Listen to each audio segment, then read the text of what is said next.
In 2008, the world economy was brought to a shuddering halt by a crisis that seemed to materialize out of thin air. But it didn't. It was built on a system where the rules designed to protect us were quietly dismantled. That unleashed a wave of reckless gambling that ended in a global catastrophe. Now, a worryingly familiar story is beginning to unfold. The United States is embarking on a grand experiment, systematically watering down the very regulations put in place to prevent that nightmare from ever recurring.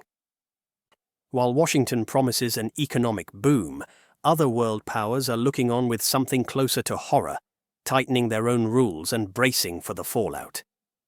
The question is no longer if another crisis will strike, but whether we're already witnessing the opening act of 2008 all over again. Are we sacrificing long-term safety for short-term gain? And is the rest of the world about to pay the price for America's gamble? To understand the trepidation, one must cast one's mind back to the chaos. The 2008 financial crisis wasn't just a number on a screen. It was a human catastrophe. Millions lost their homes, their jobs, and their life savings. At its heart was a simple idea that went catastrophically wrong: deregulation. In the years before 2008, financial regulations were dismantled piece by piece. Banks were allowed to take on vastly more debt, and they used that freedom to gamble everything on a new, exciting, and ultimately toxic financial product, the subprime mortgage. These weren't your typical home loans. They were issued to borrowers with poor credit histories, people who were far more likely to default. But to the banks, that hardly seemed to matter. They found a clever method of bundling these risky loans into complex securities called mortgage-backed securities and collateralized debt obligations, or CDOs. They even got credit rating agencies to stamp these toxic products with a AAA rating, the highest seal of safety. Then they sold them on to investors across the globe, from pension funds to local authorities. It was a house of cards built on the assumption that property prices would rise indefinitely. When the property bubble finally burst, the whole edifice came crashing down. Homeowners defaulted, the securities built upon their mortgages became worthless, and the banks holding them were suddenly staring into an abyss of insolvency. The dominoes fell with frightening speed. Lehman Brothers collapsed. AIG, the world's largest insurance company, had to be bailed out. The global financial system simply seized up. Credit, the very lifeblood of the modern economy, simply dried up. This was the catastrophic price of allowing the banks to write their own rules. The lesson seemed blindingly obvious. Without robust guardrails, the financial system will drive itself and the rest of us straight off a cliff. The response was a raft of new regulations, such as the Dodd-Frank Act in the US, designed to ensure it would never happen again. And yet, here we are. In 2025, a powerful deregulatory push is once again underway in the United States. The argument is that the post-2008 rules, while well-intentioned, went too far, that they're stifling economic growth and placing American banks at a competitive disadvantage. Key changes are being implemented. For instance, in November 2025, U.S. banking agencies approved a final rule to modify the Enhanced Supplementary Leverage Ratio, ESLR. Proponents argue this makes the rule a better backstop to risk-based requirements and encourages banks to participate in low-risk activities like U.S. Treasury market intermediation.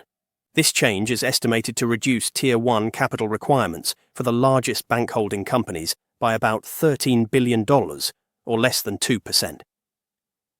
There is also a major effort to rewrite the Basel III Endgame rules, the latest global standards for bank capital. After intense industry opposition to a stricter version, regulators are now working on a more industry-friendly proposal, expected by early 2026. So, what does all this mean? Proponents, including many in the banking industry and in Washington, argue it's a necessary correction. They claim it will free up banks to increase lending, invest in the economy, and boost growth for all. But this is where the picture becomes more complicated. Does this mean America's banks are as fragile as they were back in 2008? The Federal Reserve says not. In June 2025, the Fed released its annual stress test results, a simulation to see if big banks could survive a severe recession. The outcome was, on the face of it, remarkably positive. According to the Fed, all 22 of the largest banks passed. proving they had sufficient capital to absorb nearly $550 billion in projected losses and continue lending.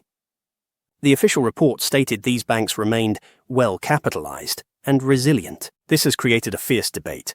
On one side, you have those who believe the stress tests prove the system is strong enough.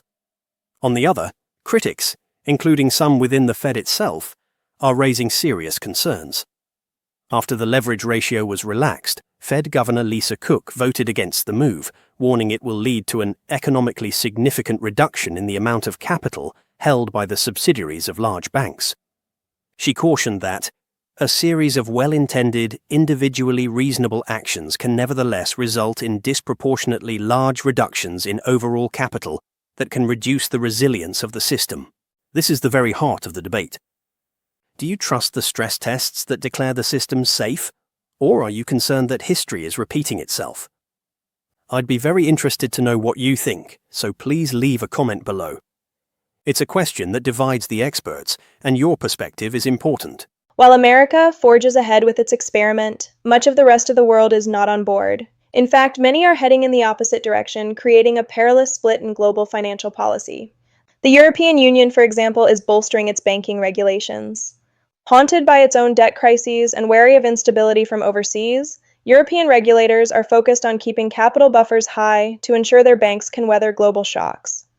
They see the U.S. deregulation as creating an unlevel playing field that prizes short-term gains over long-term stability. And then there is Switzerland. Following the near collapse and forced takeover of Credit Suisse, the Swiss are taking drastic steps. The government has proposed a massive increase in capital requirements for its sole remaining global banking giant, UBS, which could force the bank to hold up to an additional $26 billion in capital. The bank has branded the move extreme, and the standoff has created enormous tension. There have even been reports of the UBS leadership exploring contingency plans to relocate its headquarters to the US if the Swiss government doesn't back down. Although the bank's CEO has since dismissed the rumors as absurd, the very fact they surfaced at all demonstrates just how high the stakes have become. Switzerland's message is clear. Never again will they allow a single bank to hold the nation's economy hostage. This global split is creating what experts call regulatory arbitrage, a rather grand term for risk flowing to the path of least resistance. With different rules in different jurisdictions, U.S. banks may gain a competitive edge with their lower capital burdens, but this divergence also creates fresh, unpredictable risks. The international coordination that followed the 2008 crisis has frayed, replaced now by competing national interests. So, is it 2008 all over again? The answer isn't a simple yes or no. It is more complex and, frankly, more unsettling. No, we are not on the brink of an identical 2008-style collapse tomorrow. The 2025 Federal Reserve stress tests indicate that America's largest banks are, for now, much better capitalized than their pre-crisis counterparts and could likely weather a severe economic downturn. The outright fraud of the subprime era is not being openly repeated.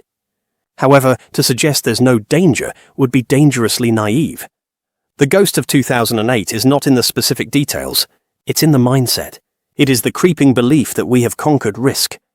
It is institutional memory fading, replaced by the relentless pressure for higher profits and lighter oversight. The real danger in 2025 is not a repeat, but an evolution.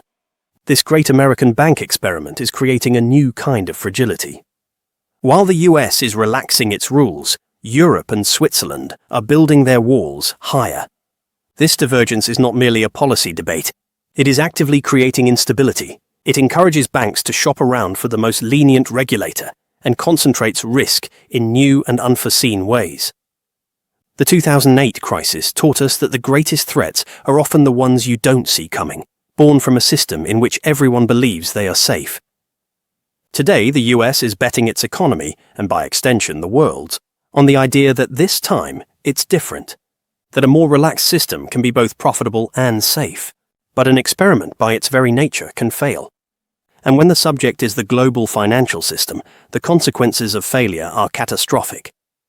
We may not be reliving 2008 precisely, but we are running a risk that echoes the same hubris. And that should be a cause for concern for us all.